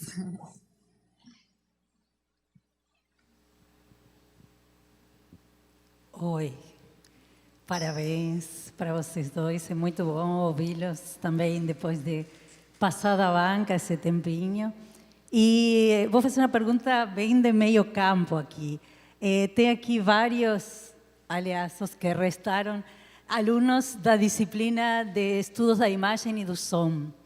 E quando ouvia vocês, quando ouvia a Luciana mostrando como, por exemplo, há uma construção ali onde a imagem é de alegria, o som é de tristeza, então isso gera um tipo de densidade no audiovisual que produz alguma coisa aí que tu está chamando de comoção, ou quando o William trazia todos esses construtos de movimentos, que vê ali também televisão, que vê ali o lúdico, que vê ali uma série de outros espaços fora do próprio Facebook, em uma dinâmica de movimento. Pensava, e relacionando com esta disciplina, né, que vem do início do curso, por que é importante estudar a imagem e o som? O que vocês fizeram uma pesquisa longa de 4 anos, mergulhados nessa questão no fundo. Um pouco mais para a imagem, um pouco mais para o som, em diferentes mídias, mas o que isso traz, nem que seja minimamente para quem começa um curso, faz uma disciplina, o que isso traz de formação crítica para alunos de comunicação? O que trouxe de formação crítica para vocês mergulhar profundamente em entender como essa relação imagem e som se dá, que não se dá exatamente como haviam 4 anos atrás, por exemplo. Quer começar? Uma coisa que você me perguntam por que eu fiz o mestrado e o doutorado, e aí eu sempre penso que é justamente quando a gente começa a fazer cinema, a gente acha que vai ser um grande artista, alguma coisa, ou trabalhar com isso. E acho que a pesquisa e o mestrado, o doutorado, qualquer tipo de pesquisa, ou quando tu te interessa por aquilo, para questionar aquilo que tu está falando, eu acho que tu pensa se aquilo que tu está fazendo a relevância de alguma maneira. Então, por exemplo, quando uma publicidade fala de estereótipo, eles obviamente escolheram aquele estereótipo. Então, acho que esse pensamento crítico te dá a possibilidade de saber fazer essas escolhas criticamente no teu trabalho. Então, eu mesmo falei para ela, tipo, no meu blog eu ajo de uma maneira que talvez eu não concorde quando eu estou agindo dentro da rede social enquanto William, pessoa física, né? Então, acho que esse trabalho de longo tempo trabalhando com imagem e som, para quem trabalha com imagem e som, permite essa visão crítica sobre aquilo que a gente está fazendo. A parte final, inclusive dentro da pesquisa, eu trago a questão da opinião e do conhecimento, né, que no Facebook é algo muito, muito próximo, assim, né? A gente tende a dizer no Facebook, eu acho isso, eu acho aquilo, eu acho que devia ser de tal jeito, e o conhecimento não funciona assim, né? Eu preciso pesquisar, eu preciso ir atrás da informação para dizer algo concretamente sobre aquilo. Então, a maneira como a gente age nesses dois lugares são diferentes, e acho que quando a gente produz audiovisual, ou seja, eu já trabalhei com televisão, o que chega para muitas pessoas, tu tem que ter esse pensamento crítico de o que eu estou fazendo é importante para as pessoas, o que eu estou fazendo. E como ela também disse, a gente produz imagens que vão se manter durante muito tempo na cultura. As imagens que eu estou produzindo vão fazer uma cultura melhor, vão fazer parte. Então, acho que quem trabalha com comunicação tem que se fazer essas questões sempre. E, na maioria das vezes, entrou na comunicação para questionar as pessoas sobre isso. Então, acho que a pesquisa é esse movimento constante, né? Então, talvez olhar para o YouTube, olhar para o Facebook, que foram os meus objetos aqui, foi uma maneira de... E as redes sociais, o que elas estão dizendo? Porque a gente está produzindo mais imagem do que nunca, a gente está produzindo mais audiovisual do que nunca, e a gente está produzindo mais estereótipos do que nunca, e será que eles são bons? Será que são esses estereótipos que a gente quer produzir? Assim? Então, acho que eu sugiro, é incrível a gente poder evoluir dentro daquilo que a gente faz, e acho que a academia traz isso, quer a gente se dê conta ou não. Bom, o som, na minha pesquisa, ele é importante para a geração de comoção, porque ele trabalha como um persuasor oculto, né? Então, eu me interesso muito por esses processos comunicacionais que são difíceis de descrever. Eu acho que uma questão, talvez relevante para cada pesquisador, é perceber o som no seu audiovisual. Qual que é o papel desse som no audiovisual? O que você percebe nesse audiovisual? Quais são os teus afetos nesse audiovisual que vão agregar para a tua temática? Então, no meu caso, o som faz parte de todo um conjunto que comove, né? É um processo, né? Eu acho que o som, dentro do audiovisual, ele também é um processo que vai te dar determinado resultado. E eu tive muita dificuldade de pesquisar o som, porque eu não entendia nada, eu não sabia o que era articulação, vibrato, timbre. Eu tinha uma noção de que isso provocava um sentido no meu audiovisual, mas eu não tinha a menor ideia de que a forma como os instrumentos são tocados na melodia direcionam para um tipo de emoção. Isso eu só fui descobrir quando eu fui atrás de pesquisas na área da música. Então, eu acho muito relevante você sair um pouco da sua área de comunicação e olhar lá nas artes plásticas, e olhar lá na área da música, para perceber o que as pessoas escrevem sobre isso e o que isso pode ajudar para a tua pesquisa.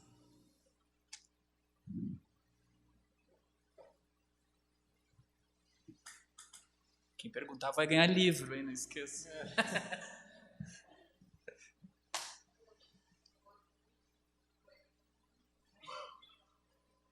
Agora, tá ligado. Eu tenho uma pergunta para a Luciana. Eu queria saber se você analisou alguma coisa sobre as cores que tem nos vídeos da Johnson's Baby, porque os 3 vídeos que você apresentou para nós, dá para ver claramente uma distinção de uma paleta de cores totalmente igual. A paleta de cores dos personagens, a paleta de cores dos bebês contrasta com o fundo, basicamente parece muito igual. Queria saber se você analisou também como é que esse tom de cor afeta na emoção das pessoas, se tem alguma relação a isso. E eu tenho uma curiosidade se passou pela tua cabeça em analisar as propagandas de final de ano do Zafari, porque elas são muito conhecidas exatamente por essa comoção que acontece no final do ano, apesar de, às vezes, tu achar que não faz o menor sentido aquelas propagandas, mas tu vê que emociona qualquer pessoa que vê. Sim, eu analisei as cores. Eu destaquei quatro cores, 4 tons que são muito parecidos em todos os vídeos. E cada uma tem uma simbologia, cada cor tem um significado e eles trazem um impacto psicológico, sim, no receptor. As cores eram branco, azul, que é a cor da marca, o rosa, que é a cor da pele, da nudez. O bebê aparece várias vezes pelado, então o rosa era uma das cores, que também é uma simbologia do sentimentalismo, do romantismo, e a cor ouro, que é a cor da felicidade. Então, a maioria dos vídeos é durante o dia, na luz do sol, traz esse sentimento de felicidade, né? A cor ela é importante para ambientar assim, o vídeo, e as cores são muito suaves em todos eles, né? Porque eu acho que elas trazem esse universo da maternidade, que é muito do meu objeto de pesquisa. E eu faço, sim, uma exploração das cores na tese, eu só não trouxe aqui para mostrar, porque bem no fim a minha apresentação ia ficar muito longa. Mas eu até tinha colocado ela e tirei de última hora, com medo que a minha exposição passasse dos 40 minutos. E eu sempre acho relevante trazer as cores, eu acho que as cores fazem parte da direção de arte, né? E sobre os comerciais do Zafari, já existe uma pesquisa de mestrado sobre os comerciais do Zafari, então eu achei melhor não repetir, já que essa pesquisa já existe, mas ela foi feita lá na PUC. É uma dissertação de mestrado feita pela PUC, que observou só os comerciais do Zafari.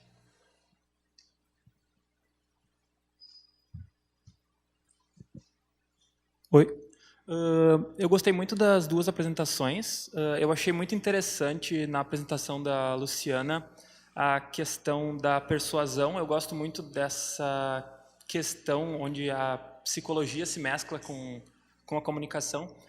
Mas a minha pergunta vai para o William. Eu queria saber se nesse movimento que tu fala sobre na questão do Facebook, nessa imagem, onde entra essa persuasão que faz com que a gente continue vendo e continue passando o feed, mesmo que não tenha nada de relevante para a nossa vida,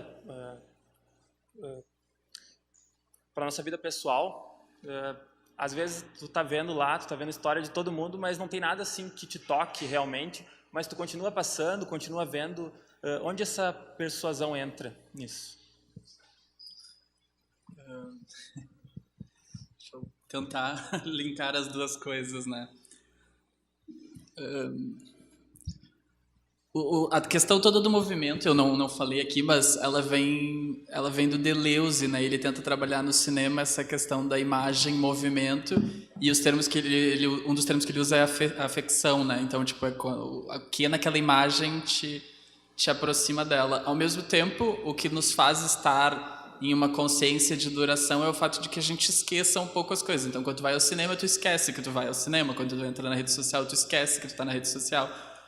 Quando tu acessa o celular, qualquer atividade, assim mesmo para estar numa palestra, tu não pode estar, eu estou na palestra, está acontecendo isso. Tu precisa te desligar um pouco do resto do que está acontecendo para que aquilo se torne um movimento fluido de alguma maneira entre o que eu estou dizendo e o que tu está recebendo. Porque o que eu estou dizendo não é exatamente o que tu está ouvindo e nem vice-versa, assim, porque o movimento está entre isso. Então, essa questão da persuasão talvez não seja uma questão... Porque, de novo, acho que é a mesma pergunta da narrativa, né? A gente está falando, a linguagem do cinema, ela te cria uma experiência de estar assistindo ao audiovisual, a televisão também.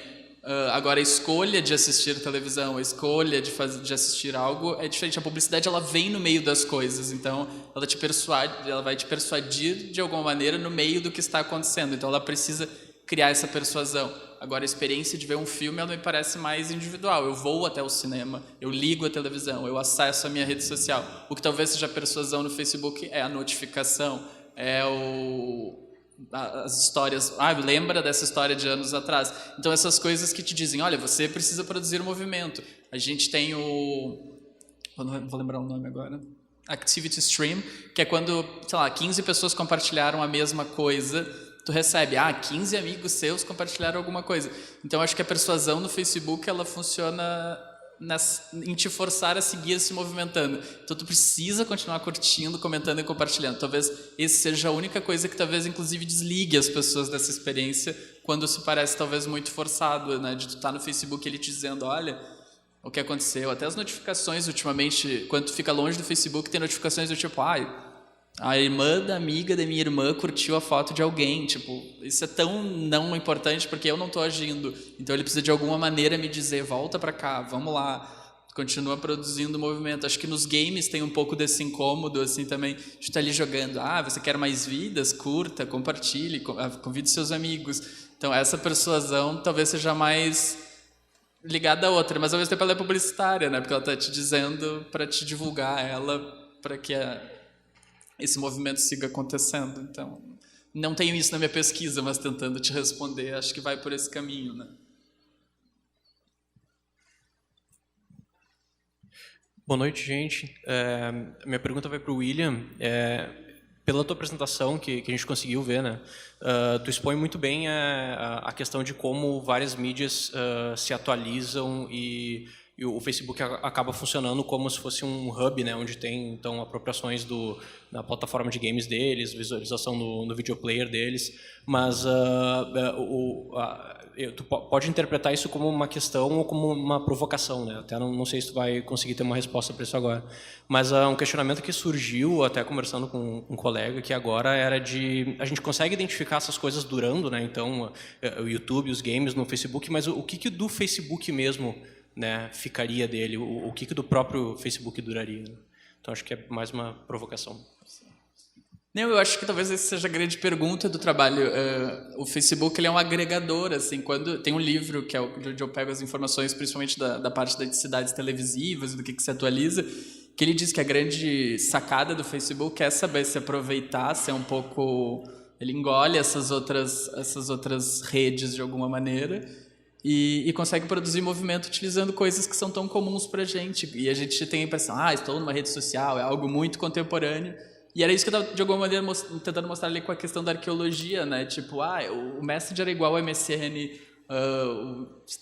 o feed não muda de nenhuma rede social para o Facebook, ou seja, talvez a grande questão do Facebook seja essa construção do movimento, como ele consegue criar essa impressão de que a gente está assistindo alguma coisa e a gente está produzindo movimento, sem que ele precise produzir movimento, que somos nós que produzimos o tempo inteiro, é só a gente que curte, que comenta e compartilha. O Facebook não produz conteúdo, é a gente que produz conteúdo para o Facebook. Então essa é a grande sacada, essa é uma rede social que funciona em cima do hot or not ainda. E é por isso que ela fez sucesso, porque a gente está constantemente querendo dizer o que é bom e o que não é. De alguma maneira eles tiraram o que não é, mas o que não tem muita curtida não é bom, ao menos para a rede social. Então eu acho que a grande questão do Facebook é essa, de conseguir construir esse movimento sem que a gente sinta que aquilo está sendo construído, que a gente tenha essa impressão. De novo, é como o cinema, se aquela linguagem não fosse fluida e não nos mantivesse ali, a gente não ficava. Então, quando ele... E acho que tem uma questão... É que não dá para falar tudo, né? Mas eu falo sobre a questão dos produtos beta, né? Então, o Facebook é beta. Eu sou testador beta do Facebook. Então, sempre que vem uma coisa nova do Facebook, eu sei. Então, tipo... A questão do som, no início dos vídeos, ele vinha sem som. Hoje em dia, tu pode apagar, ou seja... Se o som está incomodando é porque tem que tirar, entende? Então o Facebook ele é muito expert em criar o que vai te incomodar, o que vai estragar a tua experiência ali de alguma maneira. Então acho que é mais acho que essa é a grande sacada dele, assim, é entender como funcionam essas outras mídias e criar um espaço de experiência audiovisual própria dele, assim, através dos algoritmos, né? Bom, então, o que dura no Facebook é difícil, né, de identificar, né? Mas biblioteca. A urgência que nos move agora é a de termos que, infelizmente, encerrar este evento, né? E então agradecemos mais uma vez a Luciana, a William e a todos os que fizeram suas falas aqui nesses 3 dias e também a todos que trabalharam, né, aqui no evento e principalmente a vocês que ficaram até agora e que ganharão livros, né? A nossa audiência, né, que se manteve também via streaming, e que bons debates sobre a imagem nos aguardem, então, no ano que vem, 2020, na 18ª, então, edição da Semana da Imagem. Muito obrigado, boa noite a todos.